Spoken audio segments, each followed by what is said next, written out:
ஒரு அருமையான பாஸ்டர் ஒரு சாட்சி கொடுத்தார். Wonderful அவர் pastor. ஊழியத்தினுடைய ஆரம்பத்திலே மிகுந்த கஷ்டத்தின் பாதையிலே சென்றபோது He struggled in the path of ministry in the beginning. ஒரு ஞாயிற்றுக்கிழமை அவருக்கு சாப்பாடு இல்ல. One Sunday he never had food. அப்ப வைஃப் வந்து காலையில சொன்னாங்களா, இன்றைக்கு நம்ம ஞாயிற்றுக்கிழமை ஆராதனை முடிஞ்ச பிறகு நமக்கும் பிள்ளைகளுக்கும் ஆகாரம் இல்லை. The wife came and told, we don't have any food even for our children. அவர் சொன்னாரா, He told, கவலைப்படாத, do not bother. இன்றைக்கு பெரிய பாஸ்டர் வராரு.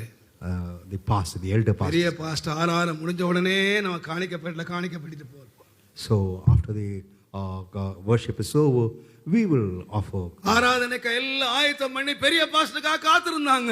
They were waiting for the elder pastor. பார்த்தா பெரிய பாஸ்டர் வரல, குட்டி பாஸ்டர் வராரு. The elder pastor never came. Assistant pastor வராரு. The assistant pastor. இவருக்கு அப்பவே ஆவி அணைஞ்சு போயிடுச்சு. So everything. பிரசங்கம் முடிஞ்சது. The message was over. குட்டி பாஸ்டர் பிரசங்கத்தை முடிச்சு அவர் பாட்டுல போயிட்டாரு. The young pastor. இவர் வேகமா போய் காணிக்கப்பட்டு திறந்தா 10 பைசா இல்ல. When you opened the offering box, there wasn't any 10 paise. இவருக்கு என்ன பண்றதுனே தெரியல. He knew not what to do. அமைதியா உட்கார்ந்தாரு. He just knelt down. சாயங்காலம் ஆச்சு, பசி. Evening came, he was hungry. கர்த்தர் கேட்டாரா, The Lord asked him, அவர் பேரை சொல்லி கூப்பிட்டு கேட்டாரா, calling him by உன்னை name, பெரிய பாஸ்டர் போஷிக்கணுமா, நான் உன்னை போஷிக்கணுமா பாரு. whether the elder pastor has got to feed you. உன்னை யாரு Whether, போஷிக்கணும்? who should feed you? ஆண்டவரே என்ன மன்னியும், Lord, என் கண்களை பெரிய பாஸ்டருக்கு நேரா திருப்பினதுக்கு எனக்கு மன்னியும் ஆண்டவரே, forgive me my turning my eyes to the elder pastor. எனக்கு மன்னியும் ஆண்டவரே. Forgive me, my Lord. அவர் அழுதார். He cried. சாயங்காலம் ஒரு ஏழை விதவை வந்தாங்க. Evening, a poor widow came that Sunday, அவருடைய தேவையை சந்திச்சாங்க. and she was able to meet his needs. 2 மாசம் பொறுத்து After 2 months, அந்த குட்டி பாஸ்டர் அவர் சந்திச்சார் ஒரு இடத்துல. so he met the அந்த young பாஸ்டர் pastor. சொன்னாரா, பாஸ்டர் மன்னிச்சிங்க, The pastor said, பாஸ்டர் காணிக்கை பெட்டியில போடுறதுக்கு ஒரு கவர் கொடுத்தாரு, நான் மறந்தே போயிட்டேன். Pastor gave me a cover to put it in the offering box. I forgot. நான் மறந்தே போயிட்டேன் pastor. I forgot, Pastor. To அவர் put it. சொன்னாரா, நீ மறக்கல, தேவன் மறக்க பண்ணி, It's not you who forgot.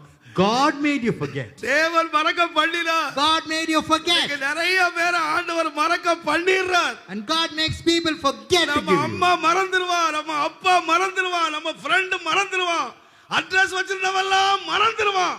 ஏன்னா நம்ம நினைவா இருக்கிறவர் கர்த்தர் ஒருவரே. Our mother and our father and everybody would forget.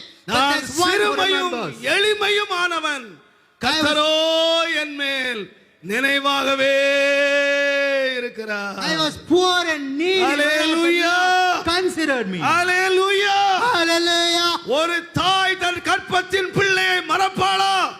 அவள் மறந்தாலும் நான் மறக்கவே மாட்டேன். Even if a mother would forget a suckling, I would never forget. மறக்கவே மாட்டேன். I would never forget. ஏன் நம்ம நினைவாய் இருக்கிற ஒருவரை ஏன் நம்ம தேடி போக கூடாது? Why நம்மள should we not மறக்கிற seek இந்த the உலகத்தை one நாம who ஏன் தேடி remembers? அலைகிறோம்? Why do we seek the world that remembers not us?